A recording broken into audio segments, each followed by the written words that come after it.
วยลาวพัฒนาวันจันทร์ที่22กรกฎาคม2567นะครับเลขวิ่งรูดมาเด้งๆนะครับวางไว้ที่6กับ1นะครับมา6 1 2ตัวล่างตรงๆนะครับในวงกลมที่เน้นให้นะครับส่วน2ตัวบนนะครับมาที่3 4 4 3มาตัวกลับ2ตัวบนมาตัวกลับนะครับ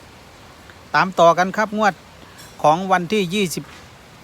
24กรกฎาคมตามต่อนะครับงวดนี้มาเด้งๆนะครับตัววิ่งรูดมาเด้งๆ2ตัวบน2ตัวล่างเข้าทั้ง2ตัวบน2ตัวล่างนะครับ2ตัวบนออกที่ตัวกลับ3 4 4 3นะครับส่วน2ตัวล่างมาที่6 1ตรงๆนะครับตามต่อครับตามต่อสูตรพ่อครูคำคูณพารวยนะครับช่อง YouTube ชื่อช่องพ่อครูคำคูณพารวย Channel เชิญเข้าไปดูแนวทางทุกแนวทางได้นะครับโชคดีกันทุกคนทุกท่านครับตามต่อหวยลาววันที่24กรกฎาคม